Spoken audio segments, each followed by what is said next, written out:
Marami na sila ngayon mga kabrad. Pinagsama-sama na natin.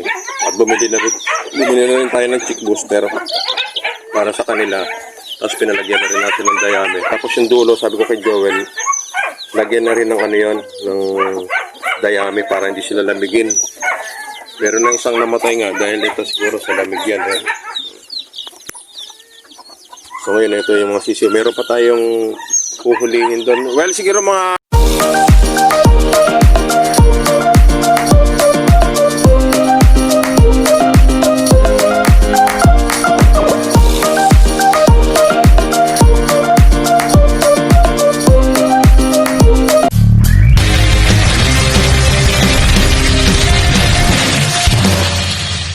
mga kabrad, isang napakaganda nga po muli sa atin lahat at welcome po sa ating YouTube channel mga kabrad.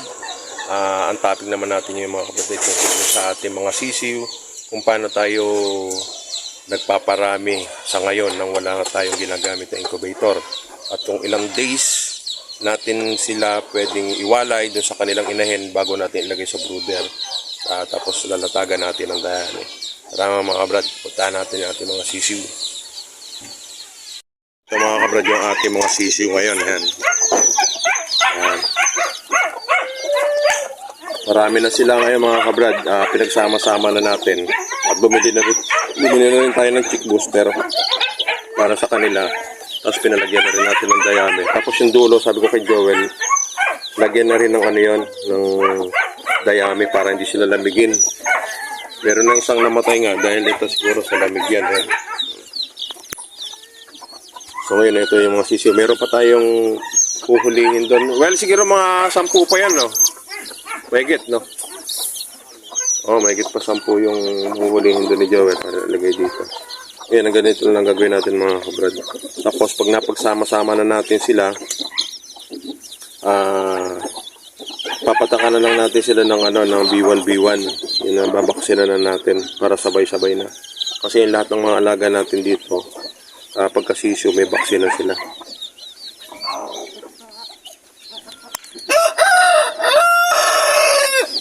Okay. Siguro mamaya na lang siguro ng gabi yung ibang natitira. Tapos ito nga sabi ko kay Joel, lagyan pa ng yung dayami para hindi lamigin yung ating mga sisiyo.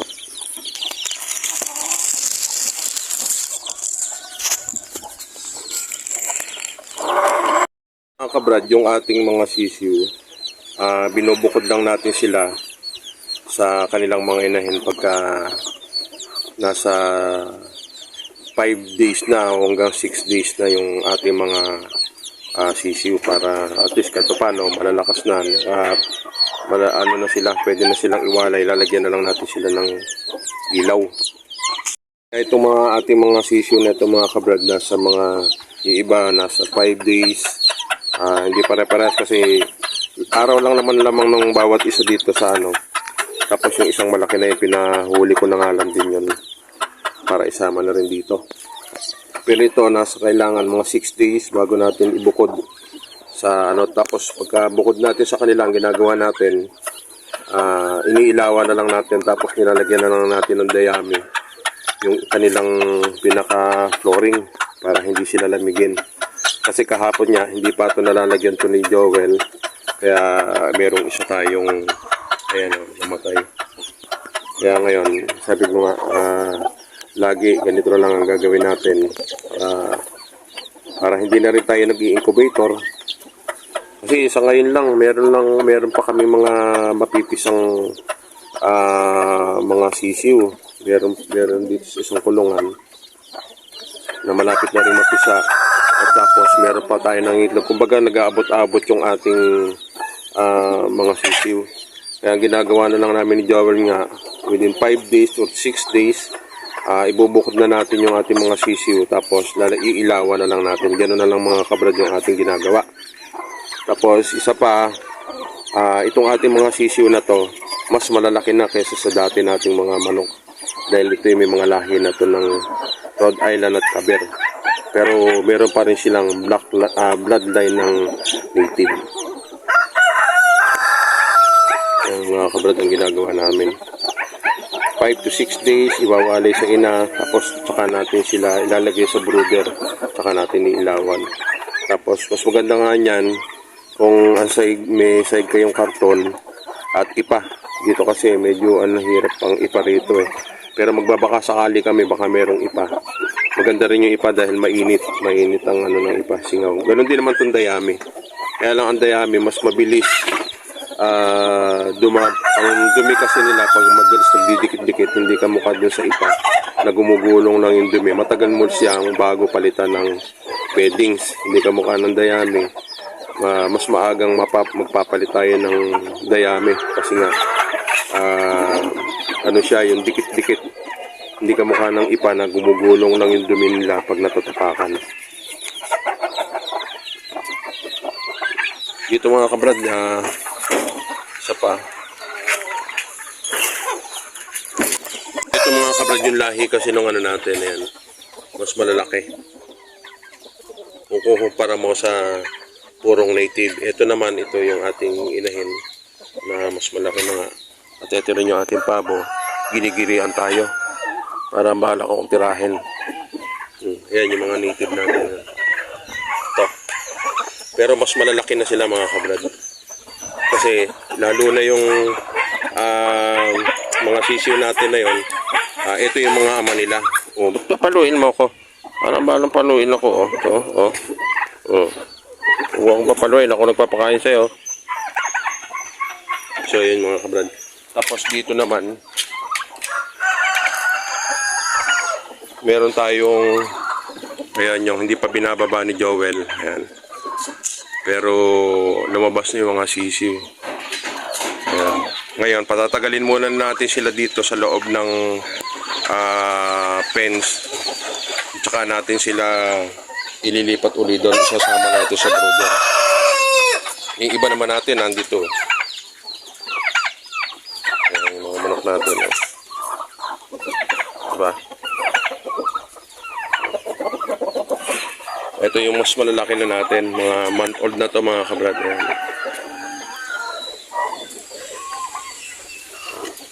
Ayan, malalaki na rin mga kabrad yung ating month old na sisiw. Ngayon, sa mga susunod, marami na tayo ngayong mag-aabot-abot na yan mga kabrad. Sinusundan ako ng aking pabo. Papaluin ako. Sige.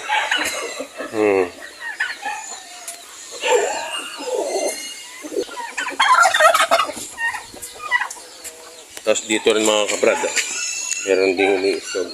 Sabi nga ka Joel, lipat. Ang inintay natin lahi mga kabrad, itong plymouth natin at saka nakakross dito sa ating Rhode Island. So ito na pala, hinuli na pala ni Joel, 2, 4, 6, walo lang. Nag-iwan ka sa kanya? Wala. Ayan, ngayon, ililipat natin doon. Sige, well. So ngayon, isisali na dito ni Joel, kaya sasama-sama na dito. Tapos lagyan mo ng yung dayami. Parang kung ano yung lagay mo dito, yung pa rin.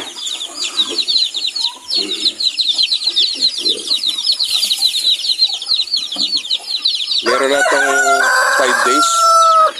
Meron na yan.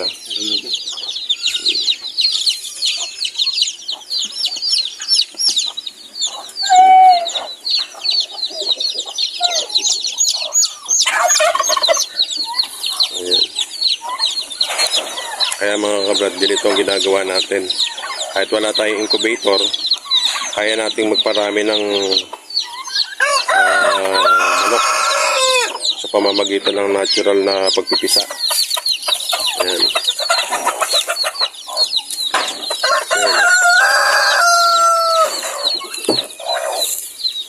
Well, tapos kuha ang dayami, sige. Ayan mga kabrad. Meron na yan itong 80 siguro to, sisiw.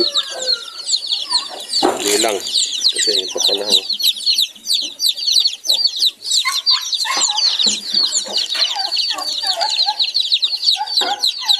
Ito lang mga kabrad, mabuhay lang natin to. Napakarami nating manok. Pera pa yung mga mapipisapang panibago. Pera pa yung month old natin na meron tayo sa bahay na Siguro nasa mga 15 o 13 heads. Tapos meron pa tayo dito. Kaya mga kabrad, ganito ang ginagawa namin ni Joel. Kaya lang yun, yung kamukha ng isa na yun. Yan. Posible to. Baka bumigay. Kaya ganun laglag ang pakpak.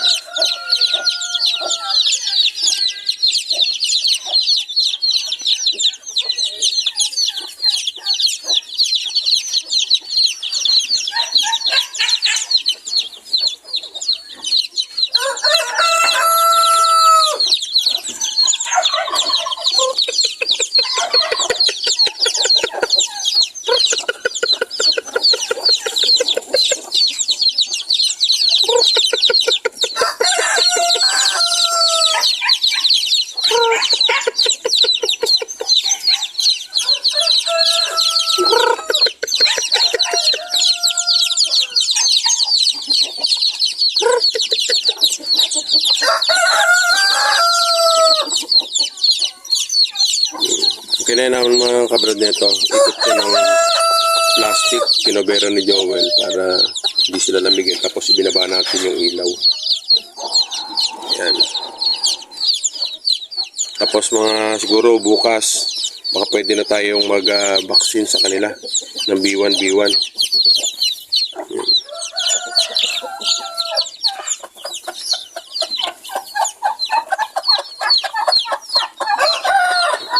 Tapos yung ginagawa natin to mga kabrad, bababara natin sila ng pagkain para lagi silang busog.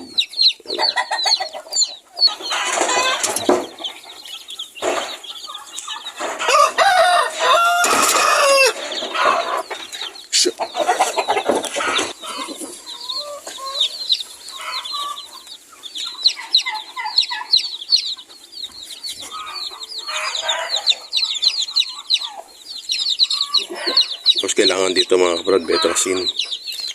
Lagyan natin, pero nalagyan na ata ni Joel yan.